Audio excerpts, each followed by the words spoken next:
എല്ലാവർക്കും പുതിയൊരു വീഡിയോയിലേക്ക് സ്വാഗതം. കർക്കിടകത്തിൽ നമ്മൾ ധാരാളമായിട്ട് ഇലക്കറികളൊക്കെ കഴിക്കാറുണ്ട്. അപ്പോൾ നമ്മൾ ഇന്ന് ഉണ്ടാക്കുന്നത് ചേമ്പിൻ്റെ താള് വെച്ചിട്ടുള്ളൊരു കറിയാണ്. വളരെ ഹെൽത്തി ആയിട്ടുള്ളൊരു കറി തന്നെയാണിത്. അപ്പോൾ എങ്ങനെയാണ് ഉണ്ടാക്കുന്നതെന്ന് നോക്കിയാലോ.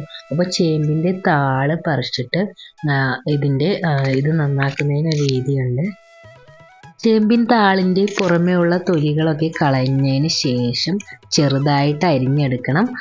ചേമ്പിൻ്റെ താളെടുക്കുമ്പോൾ നമ്മൾ നന്നായിട്ട് കഴുകി വൃത്തിയാക്കിയതിന് ശേഷം മാത്രമേ അരിയാവൂ. കാരണം ചില ചേമ്പിൻ്റെ താളിനൊക്കെ ചൊറിച്ചിലുണ്ടാവാനുള്ള സാധ്യതയുണ്ട്. അതുകൊണ്ട് നന്നായിട്ട് കഴുകിയതിന് ശേഷം മാത്രം ചെറുതായിട്ട് അരിഞ്ഞെടുക്കണം.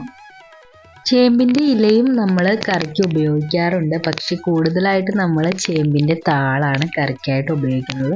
അപ്പോൾ ചേമ്പിൻ താള് വെച്ചിട്ട് നമുക്ക് പല രീതിയിൽ കറി വയ്ക്കാവുന്നതാണ്. അപ്പോൾ നമ്മൾ ഇന്ന് ഉണ്ടാക്കുന്നത് എല്ലാവർക്കും അറിയാവുന്ന പരിപ്പും ചേമ്പിൻ താളും വെച്ചിട്ടുള്ളൊരു കറിയാണ്.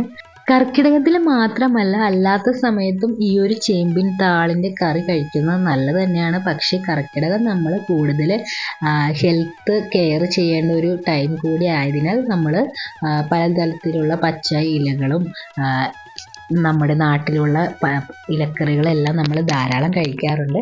അതുകൊണ്ടാണ് ഈ ഒരു കർക്കിടകത്തിൽ ഈ ഒരു ചേമ്പിൻ താൾ കറിയുടെ വീഡിയോ നിങ്ങളായിട്ട് ഷെയർ ചെയ്യുന്നത് കേട്ടോ. അപ്പോൾ ഈ ഒരു ചേമ്പിൻ്റെ താള് നല്ല ചെറുതായിട്ട് അരിഞ്ഞതിന് ശേഷം വെള്ളത്തിലിട്ട് ഒന്നും കൂടി കഴുകി നന്നായിട്ട് വൃത്തിയാക്കി എടുക്കണം. അപ്പോൾ നമ്മൾ ഉപ്പൊക്കെ ഇട്ട് വെള്ളത്തിൽ കഴുകി എടുക്കുകയാണെങ്കിൽ ആ ഒരു ചൊറിച്ചിലോ കാര്യങ്ങളോ ഒന്നും ഉണ്ടാവില്ല. ഇനി നമുക്ക് ഇത് കറി വെക്കാനായിട്ട് തുടങ്ങാം.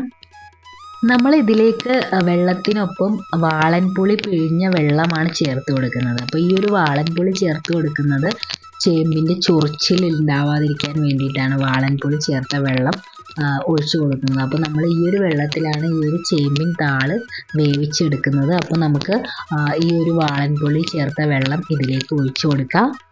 ഇനി നമുക്ക് ഇതിലേക്ക് ആവശ്യമായ ഉപ്പും മഞ്ഞൾപ്പൊടിയും കൂടി ചേർത്ത് കൊടുക്കാം. അപ്പോൾ ഇതൊക്കെ നമ്മുടെ ആവശ്യത്തിനനുസരിച്ച് നമുക്ക് ചേർത്ത് കൊടുക്കാം. ഇനി ഇത് നമുക്ക് നന്നായിട്ട് വേവിച്ചെടുക്കണം. അപ്പോൾ ഈ ഒരു ടൈമിൽ നമുക്ക് ഇതിലേക്ക് ആവശ്യമായ പരിപ്പും കൂടി വേവിച്ചെടുക്കാവുന്നതാണ്. അപ്പോൾ ഈ ഒരു താളും പരിപ്പ് സെപ്പറേറ്റ് നമ്മൾ വേവിച്ചെടുത്തതിന് ശേഷം നമുക്ക് ഇത് ഒരു ചീനച്ചട്ടിയിൽ കടുക് താളിച്ചതിന് ശേഷം വെളിച്ചെണ്ണ ഒഴിച്ച് കടുക് താളിച്ചതിന് ശേഷം അതിലേക്ക് ഉള്ളി ചേർത്ത് കൊടുക്കാം.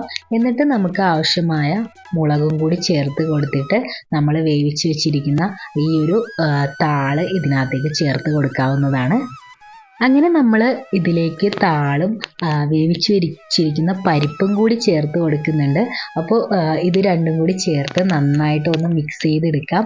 അപ്പോൾ ഇത്രയേ ഉള്ളൂ, വളരെ സിമ്പിളായിട്ടുള്ള പരിപ്പും താളും കറി വെച്ചത്. അപ്പോൾ ഇത് നമുക്ക് ഇനി ഒന്ന് വേവിച്ചെടുത്ത് കഴിഞ്ഞാൽ വളരെ ടേസ്റ്റി ആയിട്ടുള്ള വളരെ ഹെൽത്തി ആയിട്ടുള്ള പരിപ്പും ചേമ്പിൻ താളും കറി റെഡി ആയിട്ടുണ്ട്. അപ്പോൾ എന്തായാലും നിങ്ങൾ എല്ലാവരും വീട്ടിലൊന്ന് ട്രൈ ചെയ്ത് നോക്കണം. അപ്പോൾ കർക്കിടകത്തിൽ വളരെയധികം നല്ലതാണ് ഈ ഒരു ചേമ്പിൻ താളിൻ്റെ കറി കഴിക്കുന്നത്. അപ്പോൾ ഈ ഒരു വീഡിയോ നിങ്ങൾക്ക് എല്ലാവർക്കും ഇഷ്ടപ്പെട്ടു എന്ന് വിശ്വസിക്കുകയാണ്. അപ്പോൾ വീഡിയോ ഇഷ്ടപ്പെട്ട എല്ലാവരും ലൈക്ക് ചെയ്യാനും കമൻറ്റ് ചെയ്യാനും സബ്സ്ക്രൈബ് ചെയ്യാനും മറക്കല്ലേ.